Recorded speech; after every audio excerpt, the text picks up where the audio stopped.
God forbid a girl performs in LA. God forbid a girl spits out her feelings. Like, that's all I'm feeling right now. He threw a drink on me, and it went right in between me and my guitar player. And in my delusion, I was like, oh, a drink just came on stage and it was really hot. And I was like, oh, was he cooling me down? Trying to cool me down because he thinks I'm, like, hot? Or maybe he thinks I'm, like, good looking? That was my first the good thought. looking. That's the one. I was like, oh, does he think I'm hot? So he's, like, cooling me down. Like, like he's, like, hitting on me. Yeah.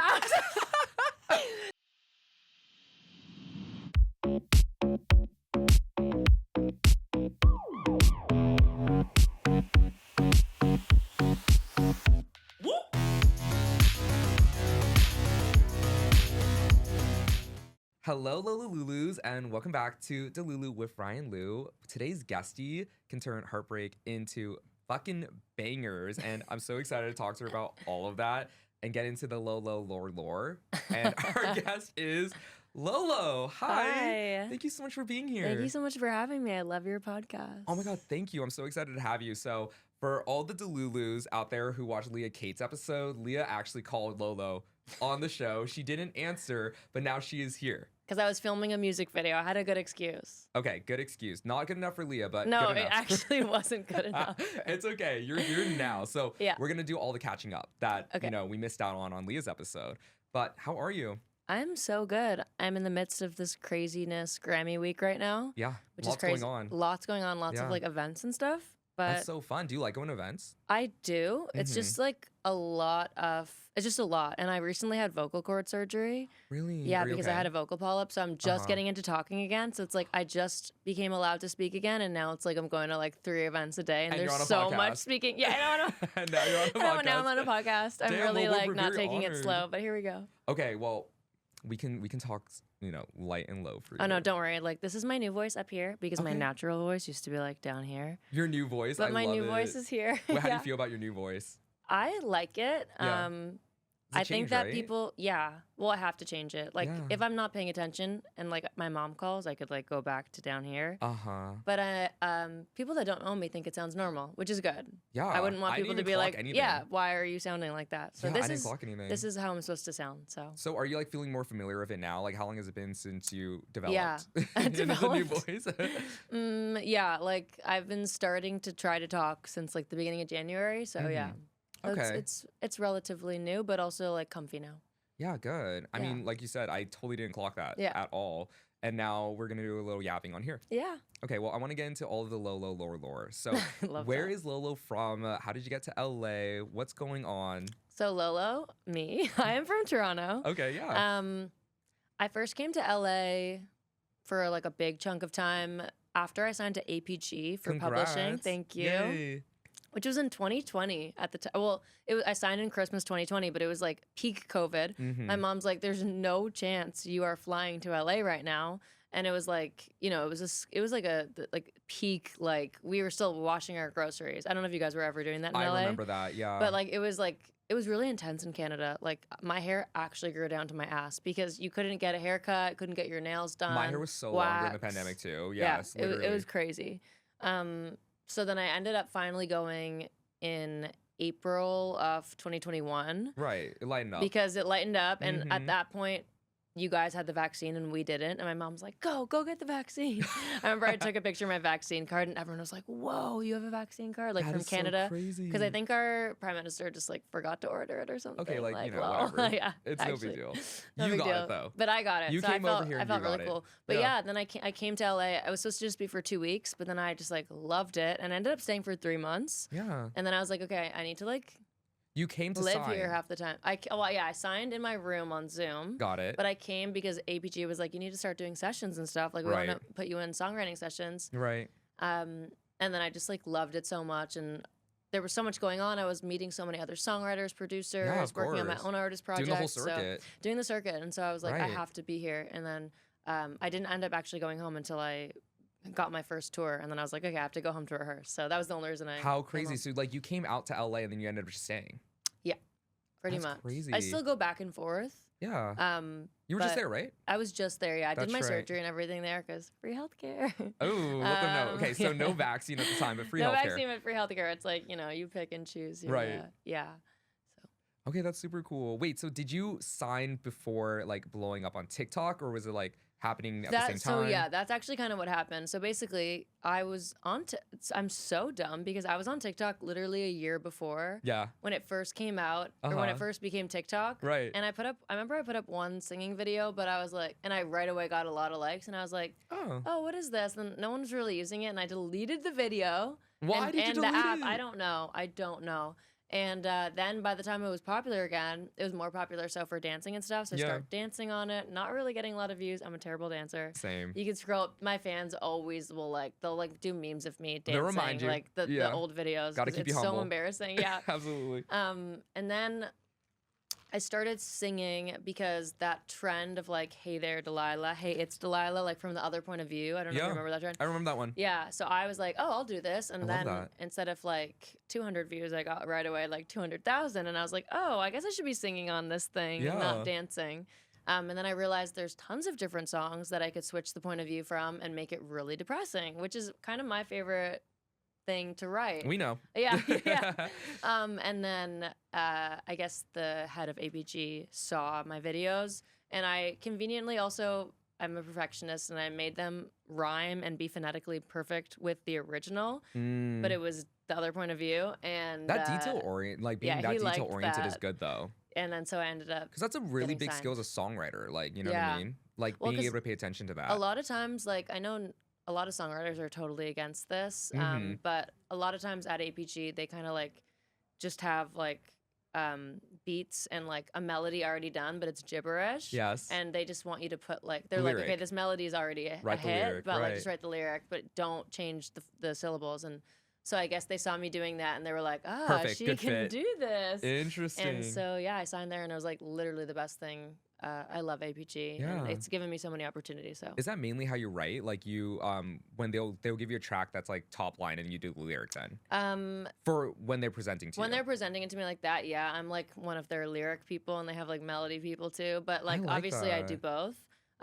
It's not my favorite way to write because I find it a little like uninspiring sometimes. Like I rather it kind of like closes write a you song in. from scratch. Yeah. So that's how I prefer to write, but like it's good like when I'm in Toronto and stuff and I can't be in sessions and they just send me tracks and I'm like, okay, I can do this in my room. Yeah. 100%. That's super cool. Congratulations. Thank you. And you've been with them since then too. So yeah, this was like I've been 2020. with them since then, yeah. Oh my gosh. And really quick shout out to my publicist Charlie's boyfriend. He just signed up for APG. Liam. Shout out Love Liam. Yay, congrats to all of you. Wait, that's so awesome. And then you ended up just staying in LA. Yeah, back and forth, but like, yeah. So then, like, did you know you always wanted to be an artist, like, growing up? That's something you wanted to do? Because then, you know, you were on TikTok and you were doing the dancing thing. Yeah, I don't know why I was doing that. Like, I think we all were. I was also dancing on TikTok in 2020. Yeah, oh, my God. Everyone wanted to be like the D'Amelios. I did, too. Yeah, no one scroll back on my TikTok, no, literally, please. No. Yeah, I always wanted to be, well, my dream used to be to be on Broadway. Really? Yeah, I was like a musical theater. Well, when I was a kid, my grandfather showed me all like the Shirley Temple videos. Yeah. And my natural hair is really curly and it was short, so I literally looked like Shirley Temple / Little Orphan Annie. Yeah. But with brown hair. You're like, cast me. Yeah, like, cast me. And so I wanted to be Shirley Temple, and I was obsessed with the videos, and I told my mom, put me in tap dancing classes, acting classes, and singing. And then so I was doing all that, and I really wanted to be musical theater. But then I picked up guitar. Actually, because my sister, I was away at sleepover camp, and my sister learned guitar in like a month. And I was like, what the fuck? Right. She learned it so fast. She's a prodigy. If she could do that, I can do that. And I was a little competitive with her. And then so I started guitar. And then my guitar teacher was like, you should write songs. And I was like, absolutely not. That would be insane. Really? The thought of other people hearing my deep, dark, innermost thoughts, I was like, and look nauseating. Where we are now. Now it's Look like too much. Now. Now I'm an overshare. Now you're like, actually, I should not be talking about this. Yes, now I'm like a chronic overshare, and it's crazy. I think about like little me would be so embarrassed of me I think today. that's what makes you a great artist, though. Yeah, 100%. I think it's like the only way to do it. 1,000,000%. I completely agree. That's why I started. I wrote one song, and I loved it. And I was like, that moment, I literally remember where I was sitting on my bed in my old house, and I was like, fuck Broadway. I want to be a songwriter and a singer. Like, I want to be an artist. Yes. And thank God, because I don't think I have the stamina for Broadway. Like, well, you know it's what? so hard. I feel like can't you even have imagine. a lot of like Broadway influence in your art anyways. In my and art, movie like influence and references, and Actually, yeah. Wait, I'm talking do. like right now. You Yeah, do. I do. So it's kind of like you are doing it. Exactly. I feel like that's what on your terms. That's what I'm a theater kid at heart. Like, and that I feel like is where like my weirdness comes from. So you probably love performing then. Yeah. Oh my God, I love performing, and my whole like set of my first headline tour, I was so excited to put that together because you could really tell I'm a theater kid when you watch my show. Like, oh yeah, it's a whole production. It's like a whole thing. The tour is like a world. So I'm excited to see what you're gonna do with the upcoming tour. We'll talk about it, but like you really do take it there. Thank you. That's super cool. And the influences that you have in your music, like I feel like, yeah, we can tell like you are into the theatrics of it and like, you know, the movies and everything. But I think when it comes to performing, do you ever feel like you like performing more than making the music, being in the studio writing? Like what do you like better? It's so funny because whenever I'm performing, I'm always like, oh my God, I love this so much better. Like, this is the time to be alive. Like, I love this.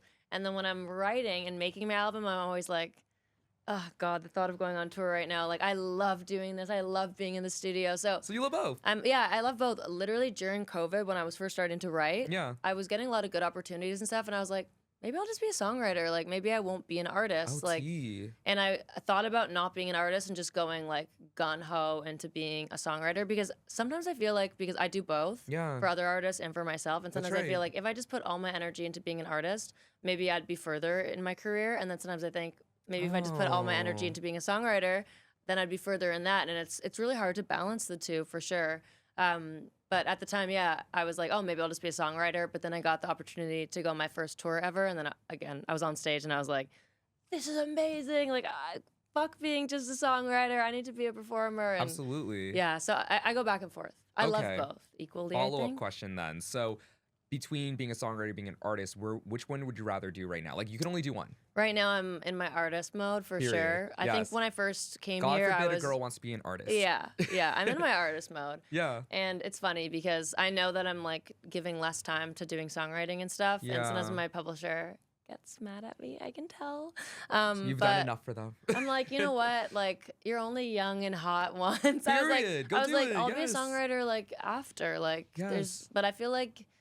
That's how I feel. Which is a sad reality, but I feel like there's a time to be an artist. And like, obviously when you're older, you can be an artist, but like, I feel like while I'm young, I want to be an artist now. And then I could, songwriting, like I'm never going to not be able to songwrite, but 100%. You know what? Maybe one day I'm going to like want to have a baby and like not want to travel on a tour bus. Right. Yeah. So that's why I'm kind of just like, I'm going to focus on being an artist now. You know what I always tell myself is like right now while I'm in my 20s, I want to be in front of a camera. I want to be performing. But then when I'm in my 30s or 40s or whatever, like then I would want to do more behind the scenes stuff, you know, like more producing things or like writing and whatever. Like when I'm tired of like being in front of the lights, that's when I would want to do it. Yeah. And you're so right about like being young and hot, like now, because I talk about it with my friends all the time, especially with women in music and pop music. Like it sucks, but there's so much ageism. It's so fucked up. It's terrible. Yeah, it's terrible. And like if you aren't like looking like, I don't know, a brand new fucking baby or whatever, it's just like it's so much harder to get out crazy. there. Yeah, I think you're doing like the right thing right now too. Thank you. And you can songwrite whenever as well. Yeah Exactly. 100%. Yeah, there's no rush for that. So now when you're writing for other artists, what are some songs that you've had cuts for?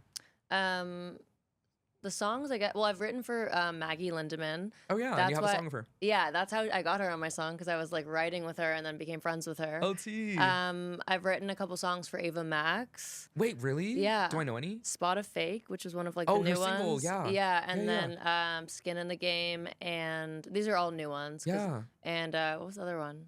Oh, World's Smallest Violin. Okay. Yeah. All for a new album. All from the new album. Yeah. That's awesome. Congrats. Yeah, thank you. And then this other song that went like #1 on alternative radio a couple years ago called Runaway to Mars by Talk. Okay. Which I feel like if you heard it, you would know it. I feel like but it's that's really not like something I listen, like the genre song. I listen to, but like that's so sick. sick. You would like it. I'll play it for you. Really? Yeah, okay. Yeah, okay, I'm excited. Like Is it like your music? Everyone likes it. Pardon? Is it like your music? It's like it's a sad, depressing song. Oh, I'm gonna love it then. Yeah. Okay, I love that kind of music. Yeah. Okay, that's awesome. But it did really well. It got like over slaying. 100 million streams. Like, yeah. That's crazy. I'm gagged. Yeah, and it was on the radio. It was #1 on alternative radio here in the States. Damn, so your that's publisher was like, let's get you back for writing sessions. Like, get back in. No, I do love it. And I'm excited for myself to have like a moment like that. Yeah. Because I'm manifesting. We're manifesting. Yeah. And absolutely. And I feel like honestly it's already coming. Yeah. This album's like just getting started. Yeah. Well, before we get into your next album, I want to talk a little bit about your debut, Falling for Robots and Wishing I Was One. So you've talked about this being a concept album. Can you explain that and walk us through that? Yeah, well, so basically the concept of Falling for Robots and Wishing I Was One, basically every song on the album is either about falling for robots or wishing I was one, which is basically like falling for people who I felt like were emotionally numb or like, you know, just like fucking assholes, like just people that didn't care. Common. I guess like avoidance and like, you know, that whole thing. And then at the same time being like, you know, fuck them for being like that. Yeah. But at the same time being like, I wish I could be like that. Because I'm so emotional. I feel so much to the point where sometimes it's like, sometimes I'm like, well, why am I feeling so much? And maybe I'm overly sensitive and, you know, I wish I wasn't like that. Yeah. I so relate to that. Yeah, it's crazy. I also feel like, I used to feel that way too, where it's like, I feel like I'd rather feel nothing, you know, being the robot versus like feeling everything intensely because I am so emotional and I'm like, so like, you know, everything's like dramatic to me. Yeah, and me too. To me. I feel like we're the same. We are, literally. And I feel that. We'll get into that too, because you have other songs where I'm like, oh, you're me. Yeah. But that's what makes you a great artist, like we said earlier. Like, I think feeling things and feeling them like really like confidently and being bold in and also sharing that. That's such a superpower. Yeah. Sometimes I get in trouble for it, but... Me too, girl. Oh my God. Yeah, I'm also like a big oversharer. So like, yeah, I honestly, I think I say way too much all the time, and I always me too. It always bites me and then the next morning, you're like, oh my God! Every day I wake up in the morning, like, what did I do or say? Why last did night? I say? Oh my God! Is that it was that crazy? Is that person gonna think I'm crazy? Yeah. Yeah, exactly. And you know what? You know what I just started doing? I just started owning it. I was like, you know what? Fuck it. Like, if I'm crazy, I'm crazy. Whatever. Yeah. Like, it is what it is. Yeah. At least we're not boring. That's one of my lyrics. No way. Yeah, in one of my songs, I said in my pre-chorus, I said, call me crazy, just not boring. What? There you go. Clock. Okay, shout out Glimpse. Shout out Glimpse. Thank you. Oh my God, that's my favorite song. So tell us about making this debut album then. You and the Tin Man. You and the Tin Man. That was the first song that I wrote for the album, but I didn't know at the time that it was for the album. At the time, I was writing for my EP, Overkill, I think. Oh no, Debbie Downer. Or maybe Overkill, actually. Yeah, at the time I was writing for my EP, Overkill, my first EP with Hopeless Records. And I wrote that song, and I was looking for just like a ballad to be at the end of, you know, at the end of the EP. Yeah. I always like when it ends with like a sad song. Fucking too. Yeah, like, you know, like Green Day ends with Time of Your Life. Yeah, like, and you love Green Day. Yeah, so huge influence. Yeah. But a lot of people do that, and I love it. Me too. But yeah, so I wrote that, and I was like, I'm not just throwing this song like at the end of my EP. I feel like it's like we're gonna do the end of this album. Yeah, exactly. I was like, it's a whole world. Like I just felt like I wasn't ready to put it out yet, and so I kind of like put it in my back pocket, continued writing. You knew it was special. Put that EP out. Then I had another EP, and I always kind of had You and the Tin Man in my back pocket. Then about like a year later, or maybe even a year and a half or 2 years, I forget, but I wrote the song Wish I Was a Robot about feeling things too much and worrying and anxiety and all this stuff. And I was like, oh, this is kind of funny. Like 2 years ago or a year ago, whatever, I wrote about, you know, hating on this guy for being a robot. Yes. And now I'm wishing I was one. Like, what? Like, this is so crazy. Like, what a weird thing. And then immediately I wrote down on my phone, Falling for Robots and Wishing I Was One. And then after I wrote that, it was so easy to write the rest of the songs because I was like, this is the concept. And the core. I need to just like fill in the rest of my life essentially and all the things that happened to me that fall in between this. And so it was really easy. But my point being, it was like a 3-year writing process by the time from when I wrote the first song to the last song. And then this album is really scary because it's like, okay, girl, you have 1 year. You're signing a record deal, and we want it out by, when did I sign? I think it's less than a year. Yeah, I signed in the summer. Oh my gosh, congrats. I think, or maybe last spring. Yeah, maybe also, it's a year. Give you a deadline. Yeah, well, they were like, we'd like to put the album out in April. And I'm like, then I guess an album's coming out in April. Yeah, I was like, oh, I guess I better start fucking writing then. Yeah. Like, crazy. So it's like completely different. You had way more time on your debut. Way more. But you didn't set a deadline for yourself. No, I didn't know when I was putting out the album. So it's like, that's what they always say though. You have your whole life to write your debut and then 1 year to write your sophomore. Damn, wait, I'm gonna sit with that. I've heard that before. I haven't heard it recently because I'm writing my debut right now. Yeah. Damn. Enjoy. It has been actual hell. So. Yeah. Well, I also am so obsessed with my debut album. You should. Thank you. I think it's the most important album in like any artist's career. Yeah, like 100%. really. And I feel so bad because I talk about it with my friends all the time, and I'm like, you want to get it right. You really want to get it right, and of course you're gonna evolve and like da. But I would want to listen to like my first album for the rest of my life. Hopefully, you know. Yeah. No. Yeah. You want to, and that. But I was so obsessed with it, so obsessed with the art that it was really hard making this album. Because I was like, I need it to be either better or at least the same. You felt the pressure. Oh my God, the pressure. But you're putting it on yourself. Yes, because I loved the first one so much that I was like, this, until I love it the same, I can't put this out.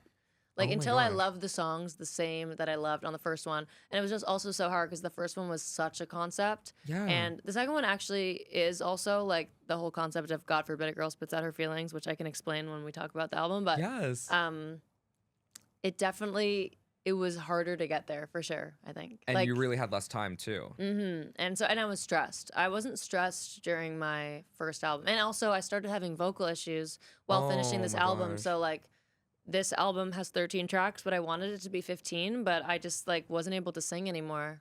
Maybe like God forbid a girl puts out a deluxe. That's literally, I want to call it God forbid a girl spits out more of her feelings. Wait, I love that. Wait, I'm sorry if we leaked that. No, it's okay. I don't even know if no, I'm doing a deluxe 100%, but 100%. It's not a leak because I've said before, like I didn't get to finish it exactly how I wanted. 100%. And don't get me wrong, it's definitely cohesive, it's great, but I wanted to put a few more tracks in at least. And you still can. Yeah, and I'm going to. You still can. So you're working on that right now with this album cycle. You finished the album. Yeah. But you're gonna work on putting out. Yeah. more. Well, so one song actually that almost made the album. That's called "Pretty Little Wreck."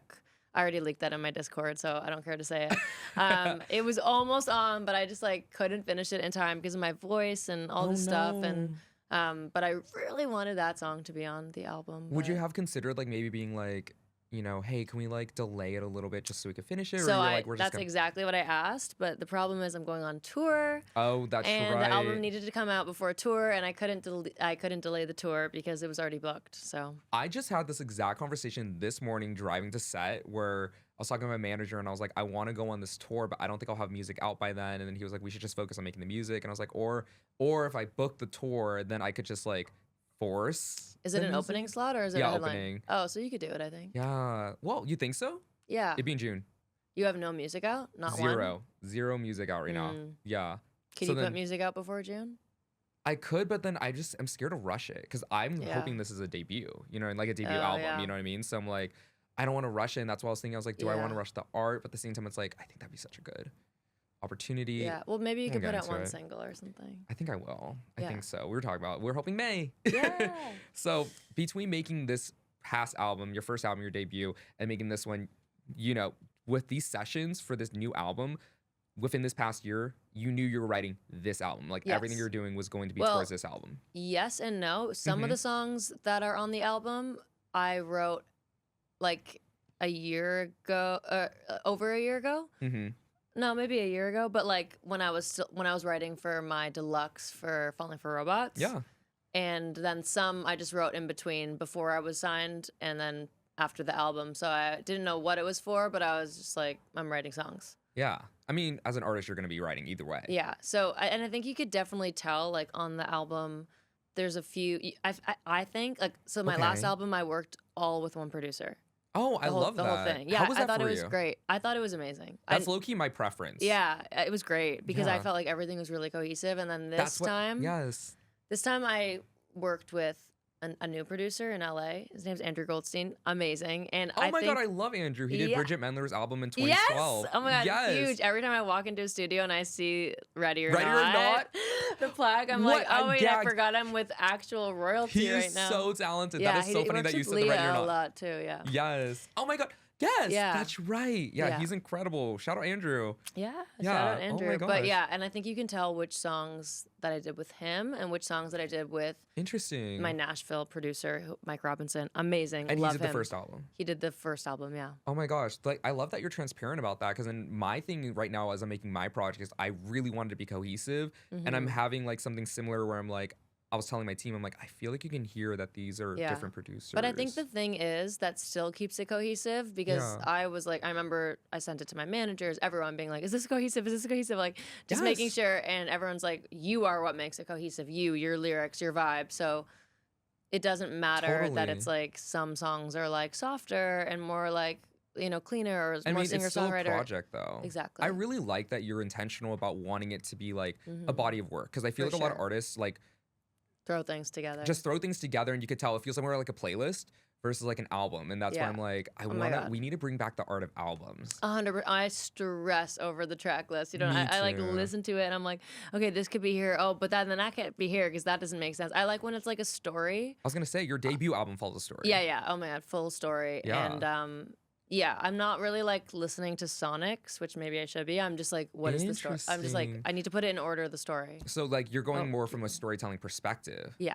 Interesting. So do you want it to be like a chronological story or like we're following a path? There's your theater coming out. Yeah, literally. There's my theater coming 100%. I feel like for me, like I think about Sonics, like how do the songs like feed That's into so each other? important. I should think about that more, honestly. I mean, honestly, as an artist, like telling your story is so important. So I kind of like that. Yeah. That's really interesting. That's super cool. So then you have on this album, like songs are either about falling for the robot or wishing to be the robot. So then you lean into this Wizard of Oz, like Dorothy aesthetic. You do it for the tour. Yeah. Let's talk about that. Yeah. So, I mean, right when I wrote You and the Tin Man, I was like, it would be so sick to be a punked out Dorothy for this album, for the single artwork. I didn't know yet that'd be album. And then once I had the title, I was like, okay, yeah, I can still be punked out Dorothy, thank God. And so I called my creative director at the time and I was like, it needs to be Wizard of Oz, like kind of fucked up. Yeah, Yellow Brick Road, but like fucked up. It didn't end up actually being fucked up, but it was just like pretty.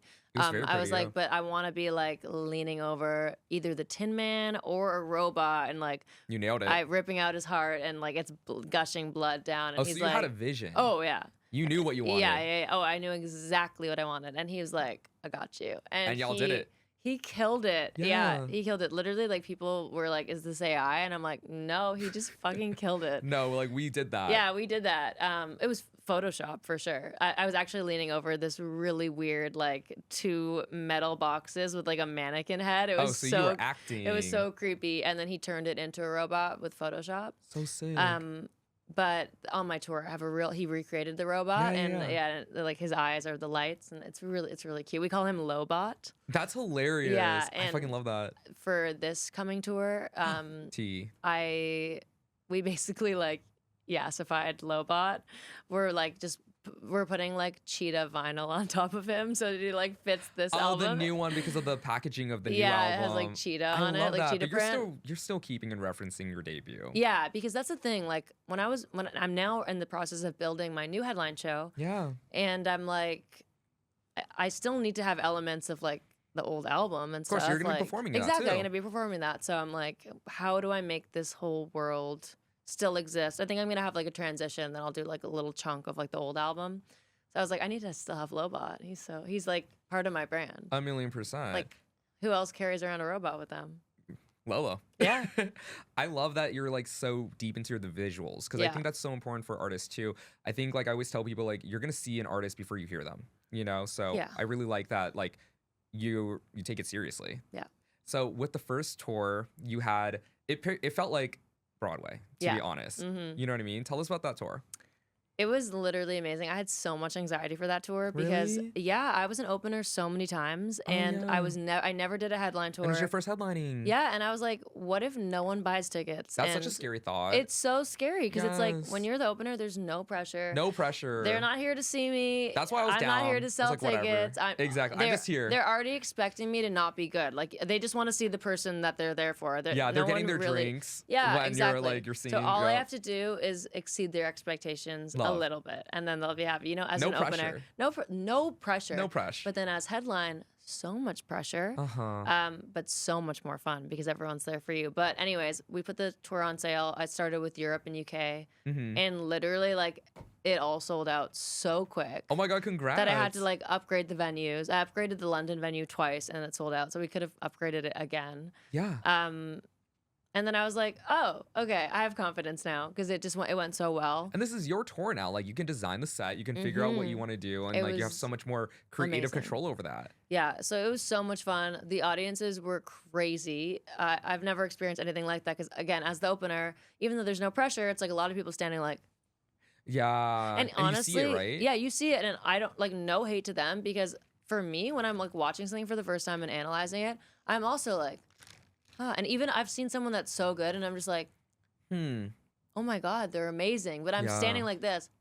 Right. So I'm not like jumping up and down. But now actually, now when I watch a show, I am making sure to jump up and down because I know how it feels. I always want like artists to feel like I give a fuck. Yes, you know what I mean? me So too. if I'm watching someone, I'm like, I gotta move a little. Yeah. You know what I mean? Even though my most comfort, like if I was just being comfortable at a concert, it would be to do this. Because it's absolutely. like you're standing there for a long time and I'm like. Because essentially you're also having to perform when you're down there. Because then when you're like jumping up and down, like you want them to like, I'm having a good time. Yes, 100%. That's a lot of energy. It's a lot of energy. So I totally get the people that just stand there like, do your thing. No hate. But yeah, the tour went so well. And now I'm like, just excited to do it again. You're about to do it again. You're about to show Europe love again. Yeah. Yeah. Wait, so what's different with this upcoming tour?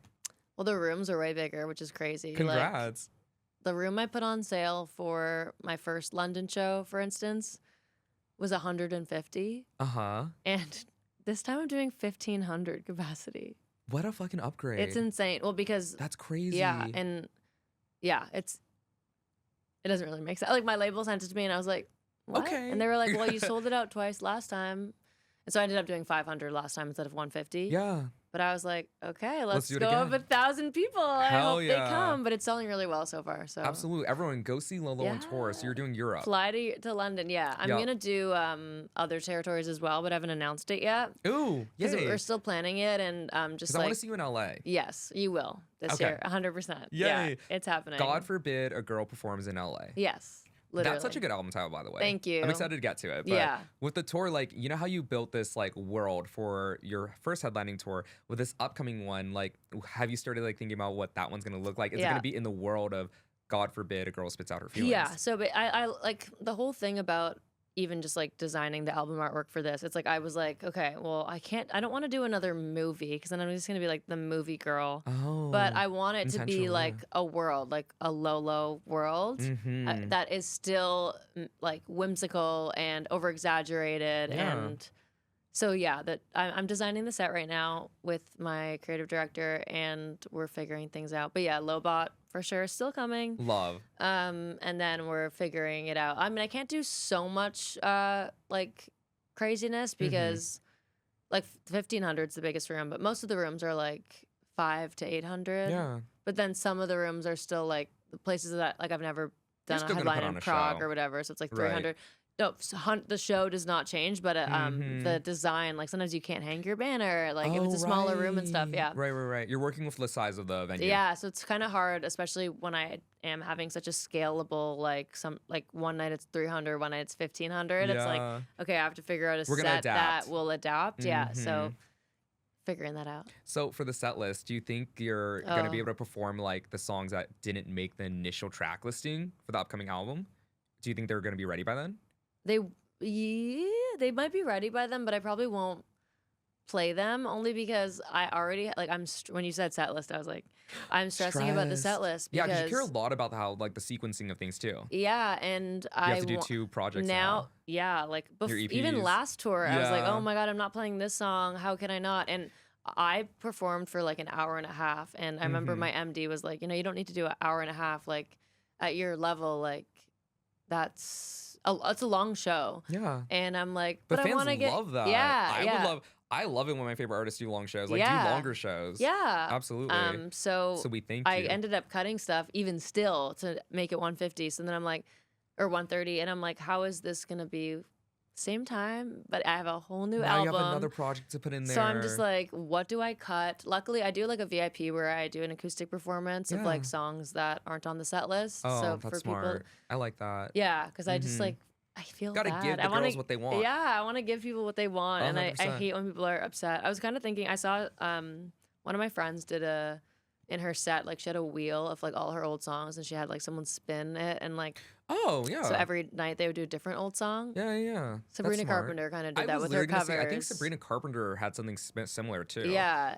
Yeah. With cover songs. You should do something fun too, and then that way you can like that, keep it interesting for yourself every night. Exactly. Yeah, because it does. And you have so much music at this point. I know, it's too much. I mean, it's great. I mean, more is coming. Yeah, more is coming. More is coming. So we're going to hear a lot of the new stuff too on this one. Yeah, definitely a lot of the new stuff. But then obviously I'm going to play like everyone's favorites. Yeah. I hope. Oh my God. Of course. I mean, every song's everyone's favorite. Yeah. Well, I hope so.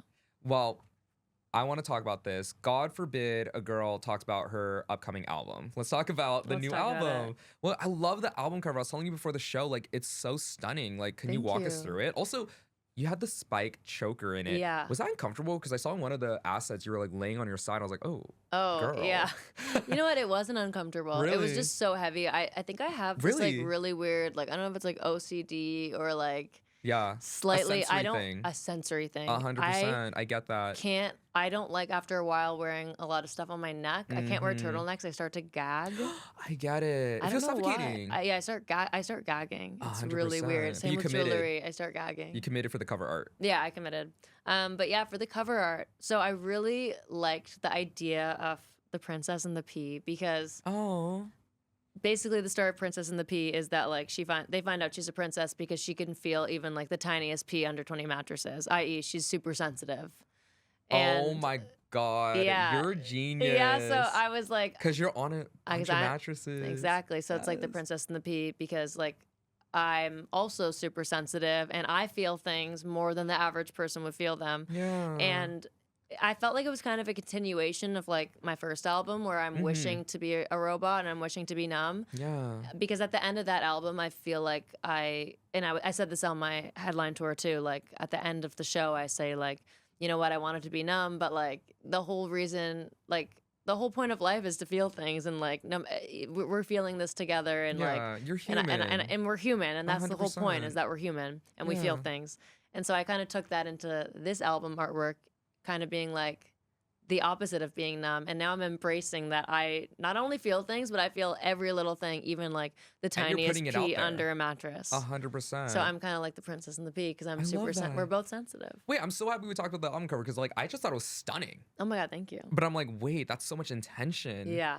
That is so cool. Wow. So you said that this album like is kind of conceptual as well. Like what would you say is like your concept for this one? Because you had a very clear defined concept for your debut. Well, basically it's like the title kind of is the concept. I'll tell you how I got to that. So basically, as I kind of said before, I was having vocal issues and I couldn't record extra songs. And the songs that I already had done, the 13 that are on there, most of them, I think all of them except the first track pretty much are about relationships, friends maybe, or you know, exes, but it's kind of like love and loss in relationships, right? All of it. And sometimes I feel like I've gotten comments being like, can you write anything else besides like breakups or whatever? That is so unfair. Yeah, it's like so annoying. I remember my old manager was like, you need to write something else besides breakups. And I was like, okay. And then I started writing about anxiety. And then he's like, you need to write something else besides anxiety. And I'm like, what else is there? You're like, what do you want from me? What else is there? Breakups, anxiety. Like that's the only two things in my life. Girl. This is my like, life. What? Yes. But anyways, shout out to him. I love him. No hate to him. Love him. But I was looking at my track list and I'm like, they're all about relationships. What the fuck? I'm gonna get some hate. And then I was like, ugh, God forbid a girl spits out her feelings. Like that's all I'm feeling right now. And as soon as I said that in my head, I was like, that is it. So I keep hitting this. I was like album title boots. That is it. That is my album title. And then right away, I picked up the guitar and I wrote a song called God Forbid a Girl Spits Out Her Feelings about that, about like that frustration. It's kind of like it's kind of meta. I'm like, the song talks about like, what do I do? Like when, you know, if it's kind of like that famous Taylor Swift song, like, if you don't want me to write bad songs about you, don't do bad things. 100%. Like, okay, like it's all, I'm just a girl here. Oh my God, and you're a Swiftie core. Oh yeah. You're a Swiftie core. You love your Easter eggs. I really do. Like before I announced the album every day, I was like, I put like 6 None the Richer, then 5 Seconds of Summer, and then 4. I forgot what I did before. I did a countdown, and like it took my fans a long time to clock it, but then by 3 they were like, "Wait, she's counting. She's doing something. Something's about to be announced." Yeah, so that was exciting. forgot what I was saying. Oh yeah. So anyways, that's how I got the album title, because I was genuinely concerned that people were gonna make fun of me for this album. Oh my gosh. And then I was like, fuck it. This is what I'm spitting out. Spit out your feelings. I like that title so much. It's so dramatic. I'm dramatic. You love a long title. I do love a long title. Really? Yeah. I remember also when I was doing Falling for Robots and Wishing I Was One. I told my manager that was the title. He's like, it's too long. As he was wearing a 1975 shirt with the really long album. I forgot what it was called. Clock it. That's irony. And I was like, girl. Right. And he's like, oh, okay. He's like, point made. That's so funny. Yeah, I love long titles. You turn me on, but you give me depression. I love it. Yeah. I think it's funny. Oh my God, exactly. And you have like, you really lean into that, because I feel like I like one-word titles so much. I like that too, but do you feel like all of your projects will have like a long title? Like obviously you wouldn't know right now, but like, do you tell yourself? Because I told myself as an artist, every album I put out will be one word. Yeah, is what I'm committing to. I like that. Me and Leah actually had this discussion because she's a one-word girl. Yeah, and I'm super over genius. And I'm a whole sentence. That's so interesting, because you guys are like best friends, you and Leah Kate. Yeah. And then like, I feel like getting to know you, like you guys are so different. I know. We're so different, but then we're both fucking delusional. I love it. Period. And like insane. And so we need y'all to have a podcast. Yeah, we You both will come on. Yeah. We literally wanted to have a podcast called like the Delulus or something. This is before we knew you. That's right. Copyrighted, by the way. Yeah. But when she told me that she went on your podcast, I was like, wait, there's already one called that? That's so crazy. I need to go on it too. And then here I am. So. Well, you kind of manifested the Delulu thing between y'all then, because you both were on here. Yeah. And we'll have both of you on at the same time. Yeah, we need to do that. We should do that. Yeah. Maybe you both will put out a deluxe at the same time. Yeah. Okay, we'll see. Yeah, she'll probably put hers out before me, but I'll just come. Okay, love. Yeah. I'll have my people reach out to all your peoples. Perfect. Yeah. Okay, we love it. Well, we're super excited for this album. I love the 4 singles that you released prior. And I was telling you before the show, like, I think with your debut, it felt more robust. It felt like louder. It felt like sonically grittier. Yeah. And then this one feels like it's coming in a different direction. Like, how was this evolution and shift? Yeah, well, okay, so a couple of reasons. So one, I guess I like really need to stop going on the internet and seeing what people are saying about me. But I think something that I get a lot is she's not pop punk, she's not rock. Like this is like, like, you know, that kind of thing. And I'm just sitting here like, I never said I was fucking pop punk. I was literally about to say right now, I was like, wait, did you ever like say that's what you were? I was never like, I'm a punk. That. Yeah, no, I'm a big pussy. I'm very emotional. Period. Like I never claimed to be any of that. I was like, I put on a plaid skirt and you guys fucking put this title on me. Yep. No, but also, of course, I grew up loving Green Day and Weezer and Simple Plan and Avril Lavigne, and like I totally felt like I was a part of the scene growing up, and I loved that. But I think the whole thing about the scene is that it should be like inclusive, and that's the whole thing. So I find it funny that sometimes I get that those comments, but I was like, you know what? I'm gonna lean into this because I'm not like that gritty and hardcore, or I mean, I can be, but like I feel like a really good reference for me is like, you know, like Michelle Branch and like Ashley Simpson, like they were like pop rock. When I was little, my 2 favorite CDs were Hilary Duff's and Green Day's, and I actually think that's a really good amalgamation. Exactly. Yeah, there you go. I thought Hilary Duff was a rock star. Like I thought she was rock, and like in a way, like she definitely could like be. A mix of that. Yeah, exactly. That's what I feel, and so I was like, I'm gonna lean into this, and I'm gonna like explore the more like Michelle Branch, Alanis Morissette, kind of Ashley Simpson kind of rock, rather than like the Green Day and Weezer thing, which I was already kind of exploring before. I was like, I want to see that side of like the pop rock, because I think it's such, first of all, I don't even believe in genres, but I think 100%. It's such like a broad genre. And I was like, yeah, so fuck you guys, because I'm still playing Warped Tour. So Period, girl, and you're still there. But I think it's actually really nice, and I think like I normally don't get any anxiety performing, but before Warped Tour, I was so scared. Because you know that audience like is expecting. Yeah, because I've had a drink thrown on me once before. What? Yeah. Oh my god. At not Download Fest. Why do I keep forgetting the name? What? That's so rude. Slam Dunk Fest. Oh my god. This asshole guy. That is so rude. And yeah, he threw a drink at me after I sung one of my like heaviest songs that I'm literally screaming in. He was like upset about it? I don't know. So it wasn't enough. Coming back to Delusion, because he threw a drink on me. And it went right in between me and my guitar player. And if it went on my guitar player's like pedal board, It would have like cost me thousands. I would mark my words. I would have jumped into the audience and tackled this man. Period. I can't control myself sometimes. Period. But it went in between, and in my delusion, I was like, oh, a drink just came on stage and it was really hot, and I was like, oh, was he cooling me down, trying to cool me down because he thinks I'm like hot, or maybe he thinks I'm like good looking. That was my first the good thought. looking. That's the one. I was like, oh, does he think I'm hot? So he's like cooling me down. Like he's like hitting on me. Yeah. That was my actual first thought. Yeah. Like, I swear to you, I wasn't like, oh, someone hates this. How could they hate it? I was just like doing such a good job. Yeah. That I think it came. I remember being a little kid, and sometimes, you know, obviously girls are like mean and stuff. And my mom always said, oh, it's nothing with you. You're amazing. If someone's mean to you, their parents are probably getting divorced. Damn. Yeah, that's what she said to me. Your mom's meta. Yeah. My mom's delusional too. Love it. So that really stuck with me. And whenever a girl was mean to me, I was always like, oh, they're having troubles at home. Yeah. Like, it's not me. I'm amazing. Like, and I definitely want to teach that to my future kids. I like that being instilled though. Like that confidence. It was like, really. You shouldn't take it personally. Yeah. Oh, tea. Yeah. But anyways, he threw the drink at me. I remember I said to him, I said on the microphone, did someone just throw that? Because I was so confused.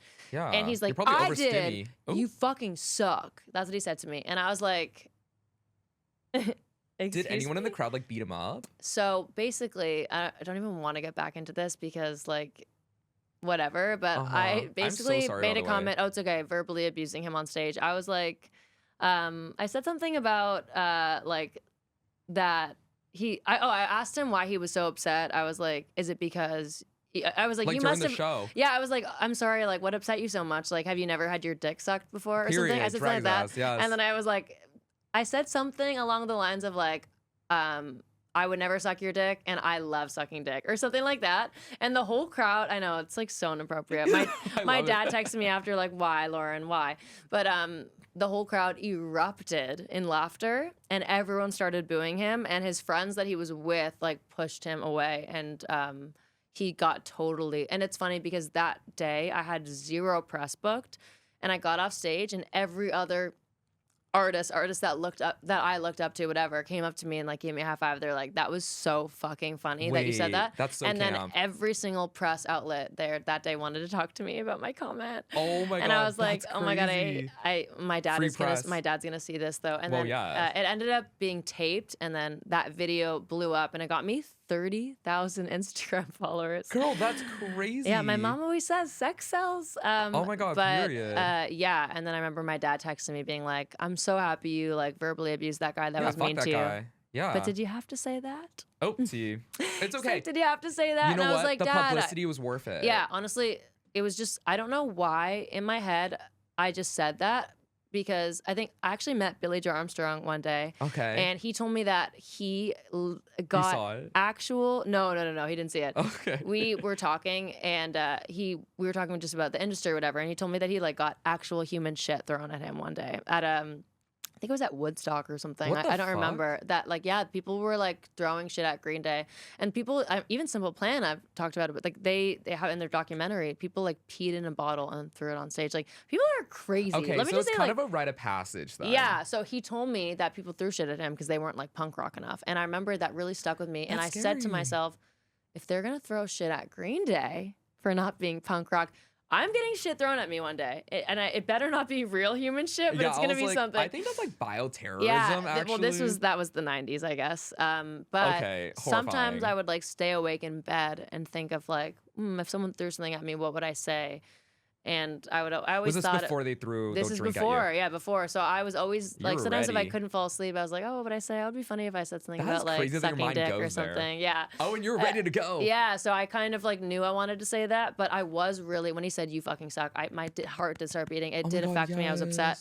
And so I didn't say it exactly how I wanted to say it, but I was prepared to say it. It was still effective. Oh, yeah. The whole crowd was fucking dying. You got your press. I got my press. They thought it was They probably all thought you were hella camp, too. They thought it was so funny. Yeah. Yeah. And it probably made, like, new fans. Yes. Literally, 100%. People were commenting on the video being like, I don't know who you are, but I love you now. Oh, my God. So, yeah, that man actually got me 30,000 Instagram followers. So thank you, sir. I wonder if he ever thinks about it, because I'm like, why? It haunts him as it should. It honestly, it rattled me for the rest of the set. Like, I was trying to not let it get to me, but I'm Yeah. like, why are people mean? Like, I would literally, and I don't even know anyone that would ever do something like that. Oh like, my God, I can't imagine. I don't know anyone that No, would do that. I'm like, literally. who are these people?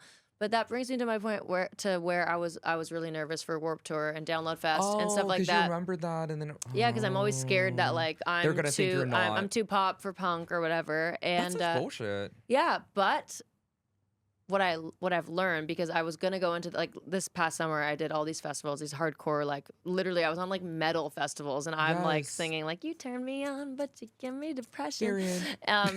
I was gonna like change my whole set and just do like the upbeat songs and like the crazy songs, and then my MD was like, Lolo, like, why don't you just be yourself? And like, it's fine. You don't need to mold to they're gonna nothing. get like an ear break from like all the screaming and like metal, and like they're gonna like you. And so we did do that, and I was really scared, And but you're your own artist. but it worked out, and that really taught 100%. me like, I'm gonna just be true to myself Good. always.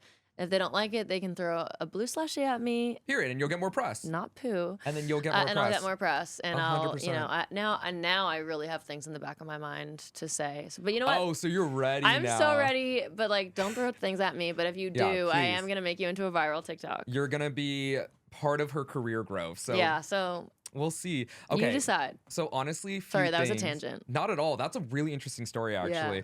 So what I'm taking from that is Charlie, my publicist. We need to stage someone doing something to me so I can. Yeah. We can grow.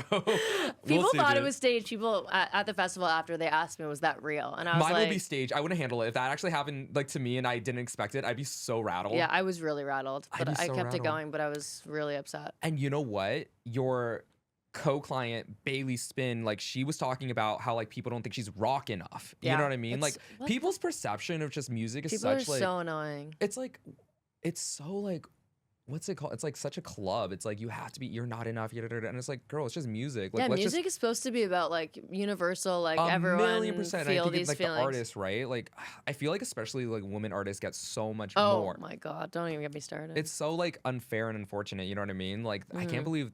Damn, I'm sorry that happened, but like, That's all good. It slay. ended up being good. Like 100%. You got your I press. think that, man, it really jump started my career. 100%. I'll do So, anything whatever. for press. So Whatever, Whatever, yeah. throw it. No publicity is bad publicity. Is that, yes, yeah. all publicity is good. Oh, it's good publicity. There good you go. publicity. I was Someone close. throw something at us right Yeah, now yeah. for the show. Okay, that's so cool. That's so good. I think especially now that you're like going on this next tour and when you're doing your own, you feel better. You're safe. You know Yeah, you're not worried I know. about that. Yeah, and I have my security. Like, yeah. But now you do. Yeah, yeah. 100%. Okay, we're getting there. So Yeah. with this new album, the 4 songs that you had released prior, and you're releasing another one coming up very, very, very soon. Yes. But out of them, I love 007. Thank you. Oh my God, it's Thank so good. And I you. think the writing on Devil Wears Converse is so clever. Thank When I was you. listening for the first time and you were describing this person, and then you were like, I was expecting the devil look like this, but it ends up looking like you. I was like, Yeah. bitch, that is I've- such good writing. It's clever writing. Thank I was you. like, as a songwriter, I love clever, smart Thank you. writing. And then the rhyme schemes and same with 007. Yeah. Everything's just so good. And like, and, you know, the vulnerability of Thank you. all of it is so good. Let's talk about those songs. Yeah. Well, first of all, I always am trying to be as clever as possible. You're That's clever. like, thank you. You're that's clever. like, I'm really always trying to look for like really unique concepts. The Devil Wears Converse, I actually wrote that song I wrote a song called The Devil Wears Converse 3 years ago because I've had that title in my notes app Yeah. for so long. It didn't quite hit the point 3 years ago. And then so I've always wanted to rewrite it and like try to really get it. And I was like, after I wrote it this time, I was like, okay, You nailed this it. is it felt like I nailed the So, concept. wait, when you first originally wrote it, was it just like a concept you had? And Yes. then you started living this experience and then you're able to nail it. Yes. Got you. Yeah. Well, Mhm. yeah, exactly. There I we think go. after I I've lived been it, there. it was easier. Yeah. Yeah. Yeah. But so that actually it's funny because I just realized that 3 of my singles are all movie titles. Reference. Before movie Yeah, references. 007. 007 is Devil from James Wears Bond, Converse, and then Devil Wears Prada. the Punisher is coming out February 27th, I believe. Yes, February 27th. One of the things that coming is out on February also- 27th. Yeah, it will be. Yeah, exactly. that will be. That's from a movie. The Punisher, and it's a comic, I think. Oh, I didn't know that. So during this whole album, oh my God, I have to write an album in a year, I was looking at famous movie titles. I Googled famous movie titles because I was like, they're great references. If it's a famous movie and it was a good concept, it would be a good concept for a song. And actually, APG taught me that. Shout out Mike Karen. He told me to look at song titles. Bonnie movie McKee titles. does that too. She looks at titles and she looks at movie titles and she like writes songs around them, which I think is a really strong concept too. Yeah, it's great because like, you know, titles aren't copywritten, so you can like do anything. Yeah, like, you can write any song. Yeah. And so so that kind of inspired all of those. And it's funny because originally I wanted 007 to be like a ballad about like a sad song about like an undercover heartbreaker. I wanted the Punisher to be more upbeat. And it kind of went the opposite. The Punisher's not a ballad by any means, but it's more of like an indie pop. Is this the next single? Yeah, it'll be the next single. And it's actually one of my favorite ones, love if not references. my favorite. I do, yeah. Really? That's so exciting. Yeah, I just like it was one of the first songs that I wrote with Andrew. No, it was the first song I wrote with Andrew Goldstein. At the beginning of the project. At the beginning of the project. Okay. And it was the first time that I did the more like clean, like, you know, softer singer-songwriter-y kind of like rock. And so I was really excited about that. And then it was one of the pillars, I would say, for the album. Because then I was like, I want to make more songs like that. And then the other songs that are like that are Me With No Shirt On and Hung Up On You and, you know, other ones like that. Like the songs that kind of define the direction you want the album to go in. Oh, I love that. So you only have these 2 producers for this project, though? I actually had a few other ones. I had a different one on 007, this guy named Danon, and then another one on Boy Who Doesn't Want To, this guy Gus Van Gogh, who's Canadian. And I had another one actually on Stuff Like That, Jordan Postorino, who he produced my first 2 EPs. Okay. Yeah, so actually there's a lot of producers on this. I think also because I was very back and forth, Nashville, LA, Toronto, and I was like, I don't have experience for you. Yeah, too. I was like, I do not have time to like wait till I'm back in LA. I need to like do things now. 1,000,000%. That's the thing. When you're working with one person, it's like you have to kind of like be on lock this timeline, in with them. You gotta lock in with them that week. It's like. It used to be like I would book a Nashville trip for a week and it's like every single day I better fucking get a song for this album. Love. Yes. So yeah. Okay, so big question for you. We're talking about the pressure of making this next album. God forbid a girl spits out her feelings. But you said the pressure was coming from making sure it was just as good as your debut or better. I know you feel like you weren't able to finish it how you wanted it to. Where would you stand with this album right now? Do you think it's just as good or do you think it's better? How do you feel? I think the album itself is just as good, and I think some of the songs are better. Okay, love. But I think for my taste, I prefer, like, my favorite songs to listen to are, like, a little softer, I guess. Interesting. And sadder, and maybe, I think that this album is a lot more vulnerable, and I kind of, like, say things. I feel like sonically it sounds more vulnerable, Did you hear the whole thing, or just the thing? I've only heard these 4. Okay, I have to send it to you. Yeah, I would love to hear it. Yeah. But yeah, So like, because like Me With No Shirt On is like that one comes off like that. I think that's my favorite one on the album. Yeah, I think I personally, where I am in my life now, I like these songs better.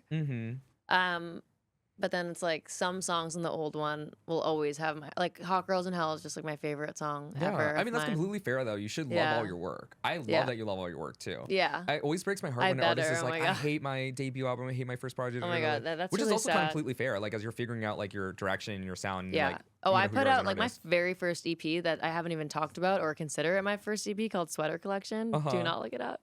I hate it. I hate it. I'm embarrassed by it. Damn. See, I'm working on my debut right now, and I'm really worried that I'm like, fuck, I hope this is timeless for me because I would hate to look back and be like, oh, I don't like these anymore. Yeah. You know what I mean? That's the pressure I feel. But you're right. You have your entire life. It's already a debut, so. Yeah. No, I think debut you'll be fine because you're like focusing on it more. Whereas like a little EP, I was just like, yeah, throw it out. Like 100. Okay, yeah, you're right. You know, yeah, you have to have a lot of intention when it comes to an album. Exactly. I didn't have that much intention with my first EP. I was kind of just like putting songs out. I mean, completely fair, right? I mean, that's kind of the expectation, especially when you're starting off. It's like just gotta release things. 100%. I get that. So, and Devil Wears Converse, that one's obviously like, well, I don't know, obviously, but it's a reference to Devil Wears Prada. Yes. Okay, that's what I thought. Yes. It's so clever. Thank you. Yeah, I really like that one. I feel like that song on the album is the most like the Falling for Robots era. Yeah. Oh my gosh, I can totally see that. Yeah. And I also love American Zombie. Thank you. That one was, I've been wanting to write that song for so long because basically I had a crazy crazy thing happen with this American Zombie. And I've been wanting, like, I could actually never tell the actual story because it would be fucked up. But basically, I met somebody in music and had an insane night with them. And just like getting to know them and like just a lot of crazy things happened that I wish I could honestly share, but I think I would get them in trouble. So. But you have it in the song. I have it in the song, so he holds you tighter than his jeans. Yeah. I mean, for me, I'm like, oh my God, is this so obvious? But I don't think anyone's clocked it, so I guess it's not obvious. I have no idea who this could I'll tell you after. You're going to have to tell me. You know what's funny? You are an oversharer. Like, I think that when you walked onto my set, you dropped a giant bomb on me. And I was like, wait, are you okay? Yeah, oh my God, I did. No, literally, like, I was like, hi, I'm Ryan. And you're like, dude. And I was like, oh my God. I'm like, thank you for coming. Oh my God. It's true. Wait. I wish I could share more, but honestly, I think that I prefer to share it through song because, you know, if I was just sitting here like yapping about every single detail in my life, I don't think it's as like, I don't know how to explain I wouldn't want people to listen to the music because at first I used to want to like over-explain what I wrote or what I did. Yeah, and it's like, no, just listen to the song. And I also think that it's important for people to take like, when I listen to a song and it could be like the most specific thing and I'm like, oh, this is about me. Like you make it about yourself. So I love that. I don't even want to say exactly what it really is about because then people won't make it about themselves. And like they won't be able to see themselves there. They get too deep into the lore of the song. And I think like that's the Taylor Swiftification of like her music, for example. Like the fans are way more concerned about like how it's relating to her versus like it being like a universal thing. For sure. Yeah, well, when I write, I like try to be as specific as possible. Like, I want it to be about me. Because I've had co-writers be like, you need to make it more ambiguous. You need to make it more... Don't do that. I just can't. I used to do that because I used to think like, oh, it'll be more relatable if it's more ambiguous. And I actually noticed in Hot Girls in Hell, because I was literally like, I say like, you fill a cup with mostly vodka and some ginger ale, and then you start biting your nails, and then you call your mom, and it's like so... like, let me go in. Let me air this out. It's literally airing out like...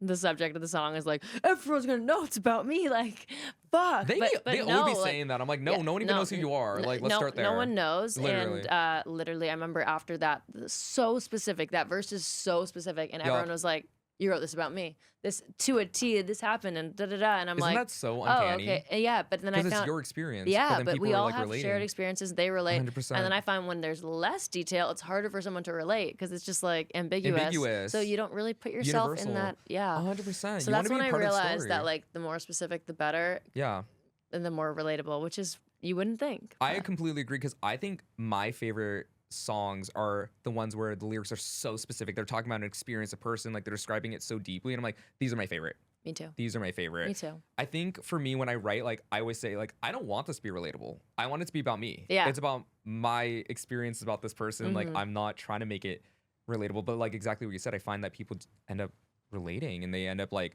feeling like they can see themselves in that story. Yeah. And I think that's powerful as an artist. 100%. And that's why it's good to be sensitive and vulnerable and all of that. Yeah. Okay, so you said Me with No Shirt On is probably your favorite on this project. Well, yeah, one of my favorites. It's hard to pick, yeah. Let's talk about that song. So yeah, that song.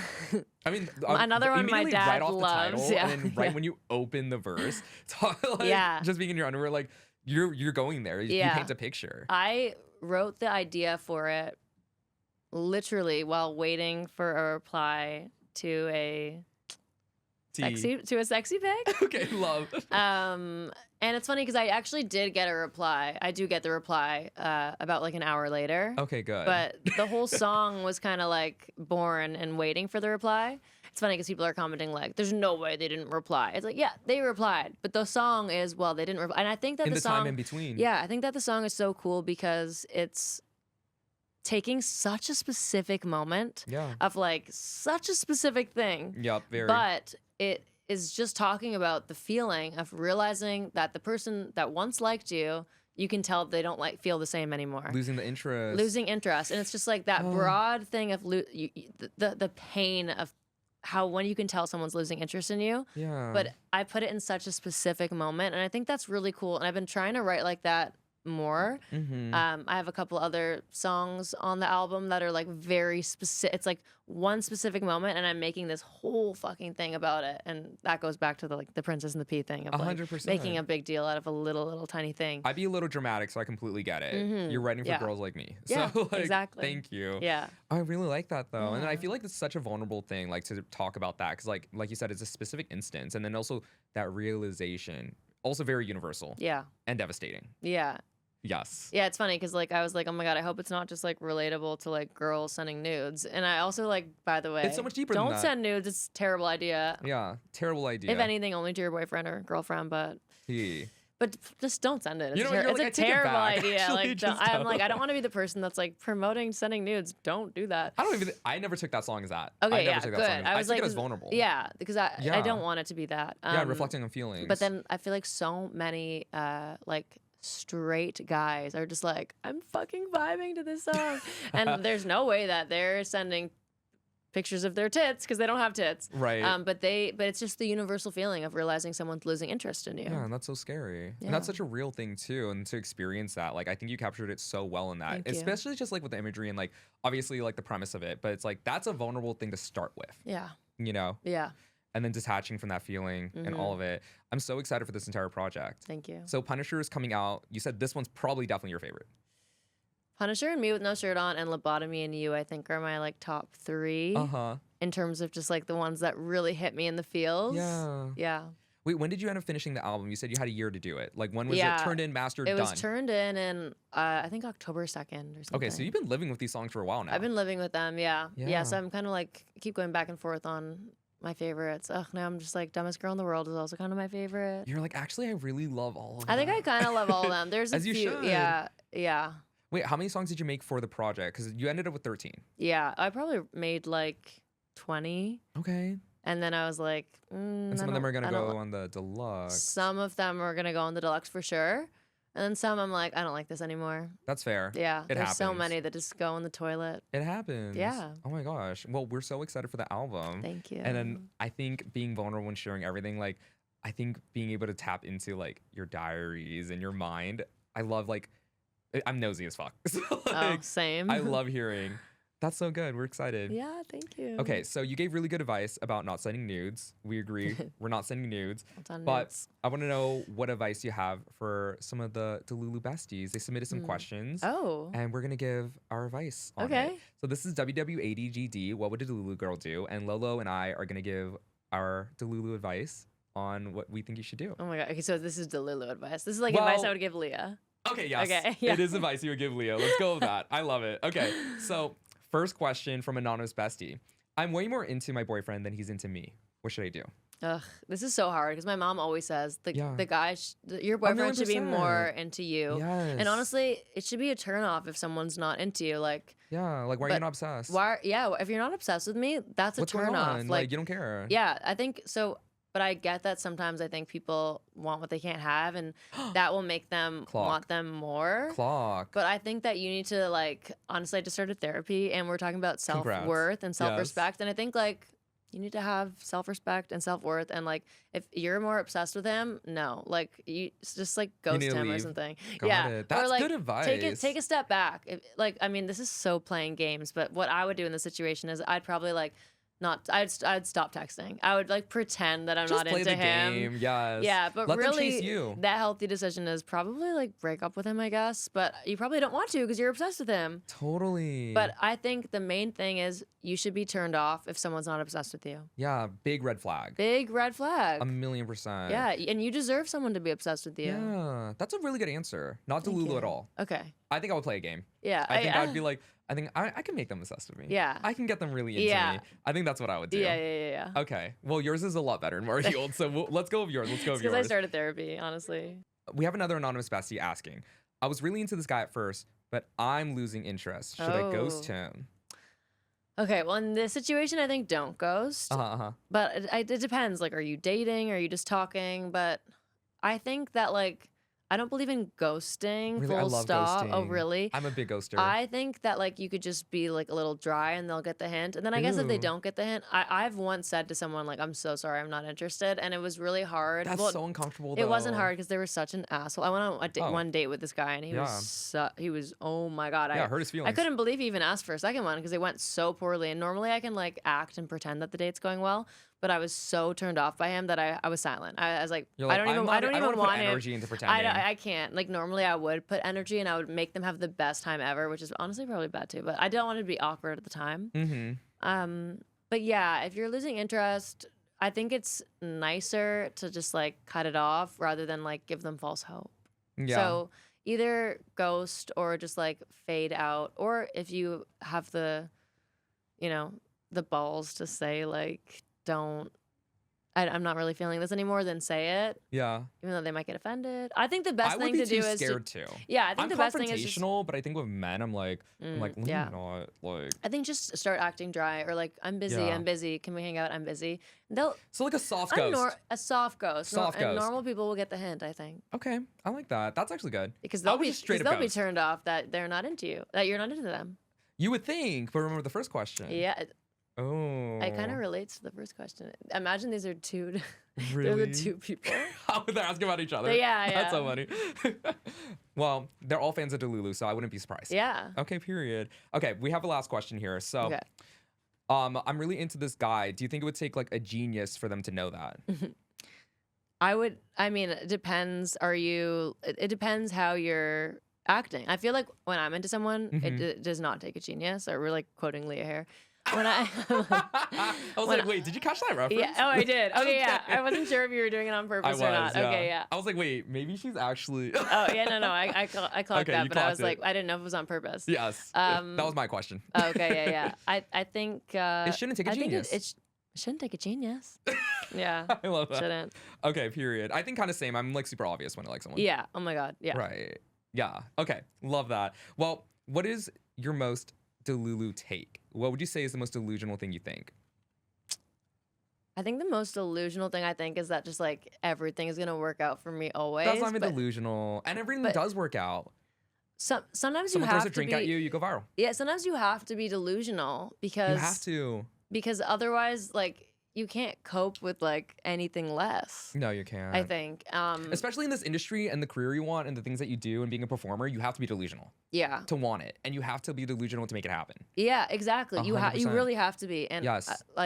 I've been working on that because I feel like I used to be a lot more like, oh, it's not gonna work out. No. Leah actually really like she's so she's delusional. Delulu. Yeah.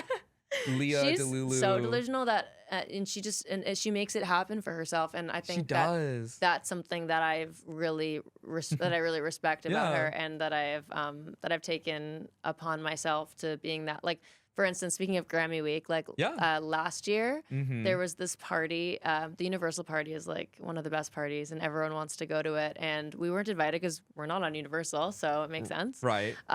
And she was like, "We're going to the party." I was like, how? We're not invited. The guest list is so strict. It's like Sabrina Carpenter and, like all the Universal and people. LOLO, Leah, K.E. Yeah. Emotions. And she's like, wait, no, we'll just go and like, we'll pretend we're on the list. I'm like, that's not going to happen, girl. Like, I'm not paying for glam, my hair and makeup, getting an outfit to just for a maybe. To be rejected for a no. For a no. I was like, that's not happening. Yeah. And, basically what happened was, it was 2 years ago because last year the fires, actually, so there was no party, but it was pouring rain, and this is another reason I was like, I remember Grammy Week that it was like flooding in LA. Fucked. I was like, flooding in LA. I was like, I'm not going. I'm not. She's like, we're going. Get your makeup on. Worst case, we're gonna take hot pictures. I was like, oh, okay. That's well, don't tempt me with a good time. Like, so we get all dressed up. We go in an Uber Black to look like we're more important than we are. And we arrive in full glam, looking like we belong there. Looking like we belong there. Yes. Security opens the door. They're like, go, go, go, go. They rush us in with an umbrella because it's pouring. They don't even ask us to check in. They go, you're walking the carpet, right? We're like, yes. Yeah. And we end up walking the carpet. All of a sudden, we're on the carpet. All the people are like, what's your name? Lolo, Lolo, Lolo. The paparazzi. We're like, what the fuck? We get in. We're like, how what a did gag. that happen? And my publicist is like, don't do that again. And Charlie's like, don't I got get written ideas. in like Billboard's best dressed at the party. Bitch, that's so fucking crazy. Yeah. That's a good ass story. Yeah, and so I love that. really taught me to be delusional. Be delusional. Look at that. Yeah, What I have a the song hell? on my album called "Delusional Darling" also, That's which right. is about. We're gonna have to listen. We're all streaming that one. Yeah, and which is about being delusional because it's just easier than facing the truth. 100%. And then you can make it happen for you. So you manifested that. Yeah. That's crazy. Yeah, it's honestly that's very LA too. It was when I told all my friends that they were like, "That is Gaggery. insane." Yeah. I'm gagged. Yeah, and everyone's like, "How did you get into the party?" And I was like, "You won't believe it. I just walked in." You're like, I honestly don't believe it myself. Yeah, I hope Universal doesn't hear this because I'm really sorry. But don't worry, we didn't go to the You're bar invited or now. anything. You're We didn't invited waste now. any of your money, so Yes, it worked out. You're on the we were list. just You chilling. gave them publicity. We were just chilling. Yeah. There you go. That's free publicity. Yeah, and now I'm signed to Concord, which runs through Universal. So really, everything's okay. Universal All is forgiven. girly, yeah. All is forgiven. Okay. Thanks, guys. Wait, that's such a good story. Yeah, it's a good one. Okay, I love that. Well, Lolo, this has been so fucking fun. Thank Are you you. kidding me? I've had the best time talking Oh to my you. God, I love you. I love you.